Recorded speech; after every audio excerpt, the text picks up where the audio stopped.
Hello student, कैसे हो आप। स्वागत है आपका एलएस फिजिक्स लेक्चर में। आज हम इस चैप्टर का नया टॉपिक आपके सामने लेकर आए हैं, वैद्युत फलक्स।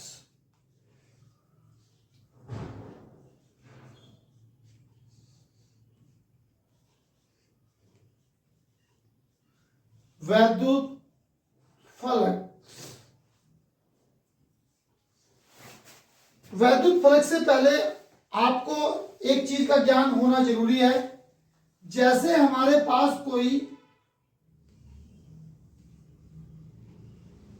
पृष्ठ है, इसका कुछ ना कुछ अक्षेत्रफल होगा। अक्षेत्रफल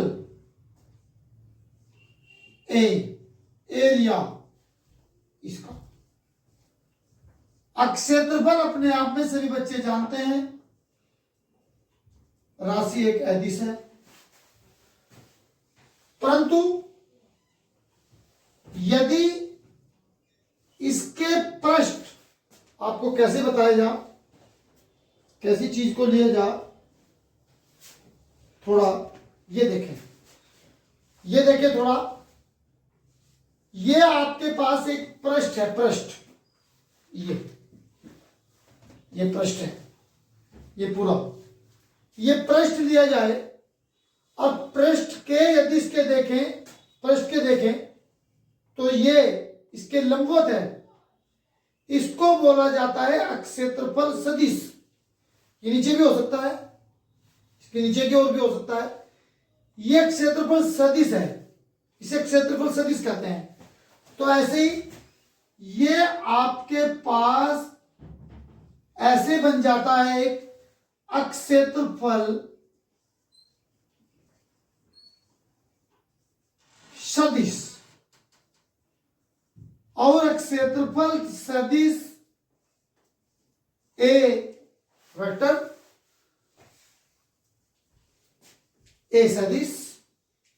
ये वेक्टर वाला चैप्टर आप 11वीं क्लास के लेक्चर में देखेंगे।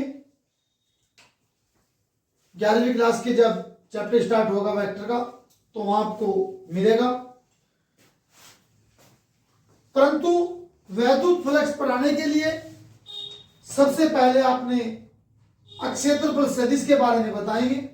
अक्षेत्रफल सदिश मैंने आपसे भी बताया कि अक्षेत्रफल सदिश हमारे पास पृष्ठ के हमेशा लंबवत होता है। जो मैंने आपसे भी बताया, ये आपके पास कोई ना कोई पृष्ठ है, पृष्ठ के, अब यहां देखें, थोड़ा ध्यान दें, ये पृष्ठ है, इसके पृष्ठ के लंबवत, ये पृष्ठ के लंबवत अक्षेत्रफल सदिश। पृष्ठ के लंबवत भी है अक्षेत्रफल सदिश। ऐसे कर दिया पृष्ठ को तो इसके लंबवत है अक्षेत्रफल सदिश। जैसे जैसे पृष्ठ घूमेगा अक्षेत्रफल सदिश भी आपका बदलता जाएगा। अब आपके पास इसी कंडीशन को लगाते हुए, देखते हुए, थोड़ा ध्यान दें मेरी बात पर। हमारे पास ये कोई भी पृष्ठ है,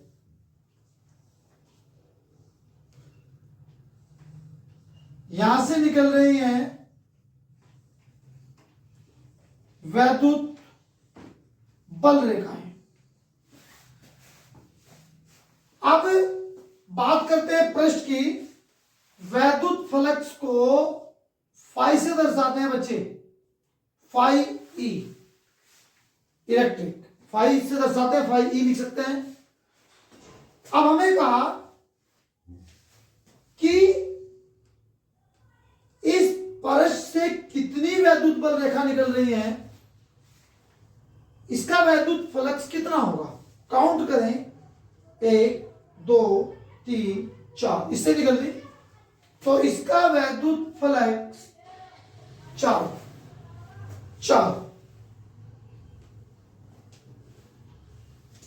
जितनी वैद्युत बल रेखाएं दूर दूर होंगी, वैद्युत क्षेत्र इतना ही कमजोर होता है। जितनी वैद्युत बल रेखाएं पास पास होती हैं, इतना वैद्युत क्षेत्र मजबूत होता है। हमारे पास यदि किसी पृष्ठ से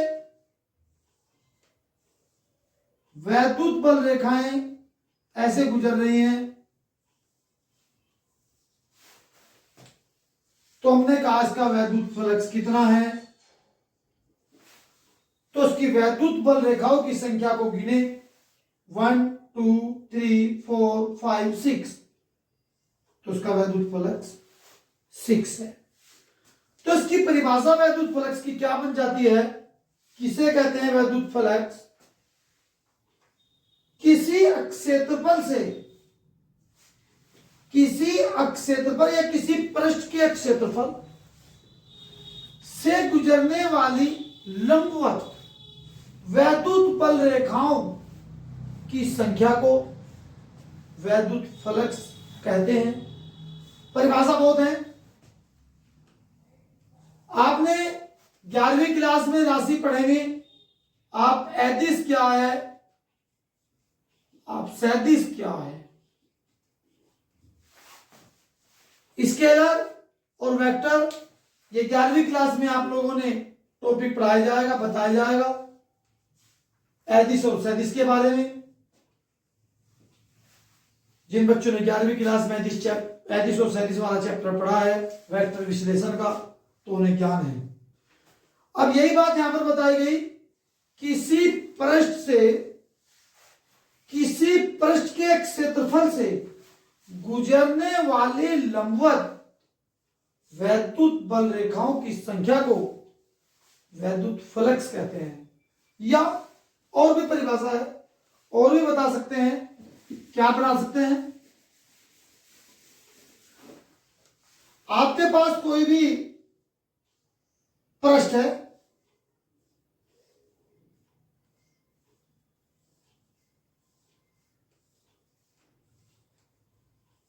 ये आपके पास एक वैद्युत क्षेत्र है,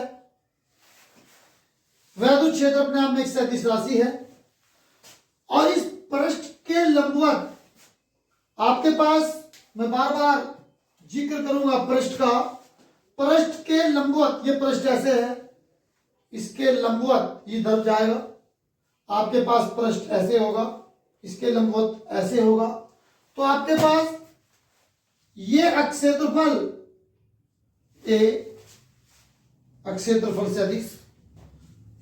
यदि बात दूसरी परिभाषा की बात करें, वैद्युत क्षेत्र की तीव्रता ई वेक्टर क्षेत्रफल ए, ये भी राशि सदिश है, इसका गुणनफल एदिश को वैद्युत फ्लक्स कहते हैं। ये भी वैद्युत फ्लक्स की परिभाषा है। ये जो डॉट लगाई गई, ये जो बिंदी लगाई गई, इस वाले गुणनफल को एदिश गुणन कहते हैं। एदिश गुणन, ये एदिश गुणन है। सैदिश गुणन की बात आती है तो सैदिश गुणन बन जाएगा। बात बताने की इतनी है, समझाने की इतनी है, जैसे आपसे बताया जा, मेरी बात को थोड़ा ध्यान से देखते रहें, समझते रहें। मेरे पास कोई भी अक्षेत्रफल,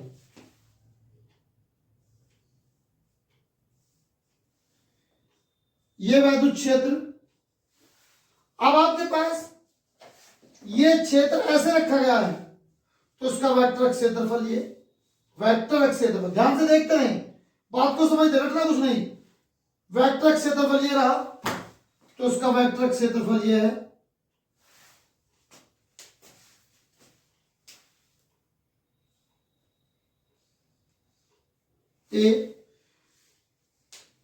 ई के और क्षेत्रफल सदिश के बीच बना कोण थीटा,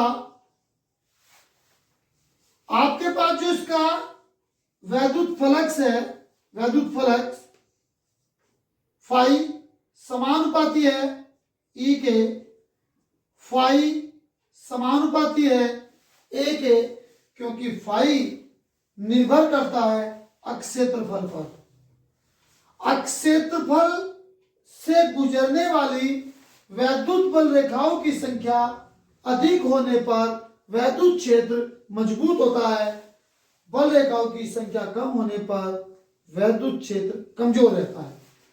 अब फाई को और ई को यदि मिला दिया तो फाई बराबर ई ए, परंतु इसके बीच बना जो कोण है तो लिखा जाता है फाई बराबर ई A cos theta.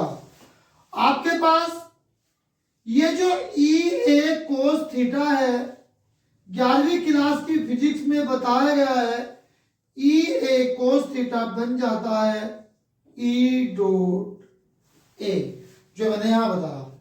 E dot A means मतलब आपके पास 11वीं क्लास के सूत्र के अकॉर्डिंग ए डॉट बी अदिश गुणनफल का सूत्र क्या होता है, ए बी कोस थीटा। अब A B cos theta, E A cos theta, A B cos theta, E साहब ए है, ए साहब बी है, थीटा ई और अक्षेत्रफल सदिश के बीच बना कोण है, तो इसलिए A B cos theta E A cos theta को लिख सकते हैं E dot A. Dot mean अदिश गुणनफल, ये लिखा है, तो ए बन गया ई और बी बन गया ए।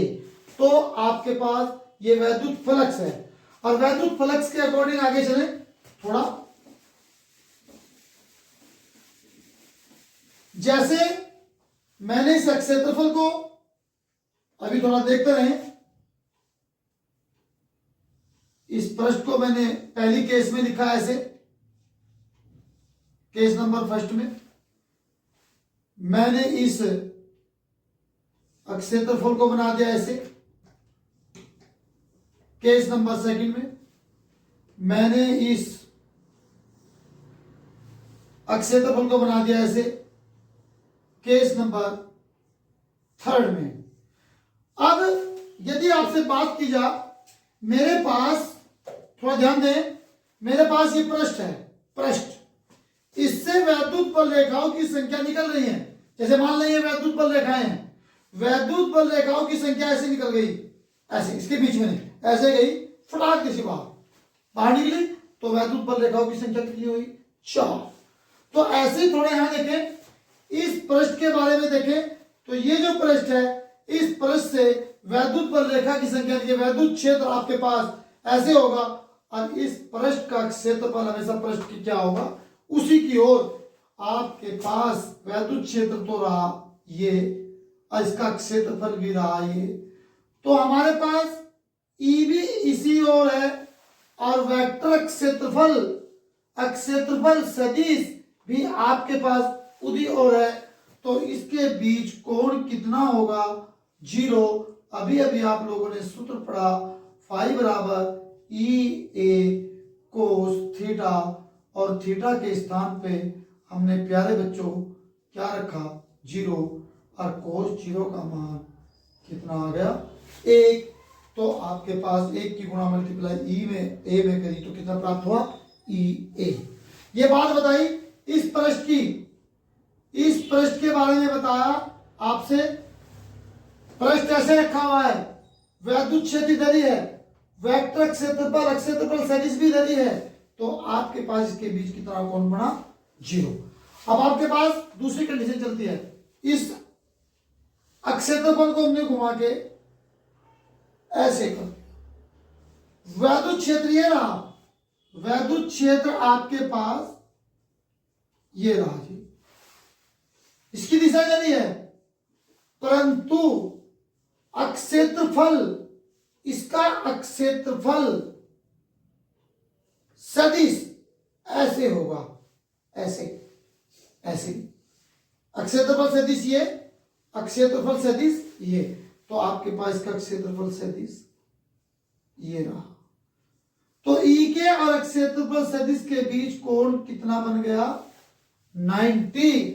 तो हमारे पास सूत्र है फाई बराबर ई ए कोस थीटा, और थीटा का मान हमारे पास कितना आया, ई ए कोस 90, और कोस 90 का मान 0, तो सारा का सारा कितना हो गया, 0। अब इस अक्षेत्रफल को, ये स्टार्टिंग में ऐसे था, फिर हमने इसको ऐसे घुमा दिया, अब इसको अक्षेत्रफल को हमने इस एंगल को घुमा दिया ऐसे, ऐसे तो ध्यान दें, ऐसे घुमा हुआ है। वैद्युत क्षेत्र तो ये रहा, परंतु आप इसका अक्षेत्रफल देखेंगे हमेशा पृष्ठ के इधर होगा, तो अक्षेत्रफल आपके पास ये रहा किसी कोण पर, तो इसका घटक इस परिणामी के अकॉर्डिंग ये हो गया कितना, 1 कोस थीटा। इसलिए सब बच्चे ध्यान दें, इसलिए उसको क्या लिया जाता है, 1 कोस थीटा। तो हमारे पास इसका सूत्र कंडीशन निकल के आई, ई ए कोस थीटा। अब यदि इसकी बात करते हैं हम मात्रक की, इसकी बात करते हैं विमा की, वो भी आपसे बताई जाएगी। अब हमने वैद्युत फ्लक्स के बारे में आप लोगों को समझा कि वैद्युत फ्लक्स क्या है, वैद्युत फ्लक्स की क्या कंडीशन है। 3 केस में आपके वैद्युत फ्लक्स को बता, पृष्ठ के लंबवत, पृष्ठ के समानांतर, थीटा कोण पर झुका हुआ। हाँ, इसका घटक आपके पास ये भी रहेगा, ए साइन थीटा। इसके बीच में जो कोण यदि बात करें तो इसके समांतर आ जाता है पृष्ठ के, इस पृष्ठ के समानांतर, तो थीटा का मान 0 रखते हैं तो घटक 0 हो जाता है, और हमारे पास खाली कौन सा घटक चलता है, ए कोस थीटा। जो कोई बात समझ में ना आए उसे आप हमें कमेंट के माध्यम से बताएं। आज हमने इसके टॉपिक के लिए वैद्युत फ्लक्स समझा, और अगली वाली वीडियो में आपको बहुत इंपॉर्टेंट टॉपिक गाउस की प्रमेय समझाएंगे, बताएंगे। मिलते हैं नेक्स्ट वीडियो में। सब्सक्राइब और शेयर और लाइक ज्यादा से ज्यादा करें। थैंक यू और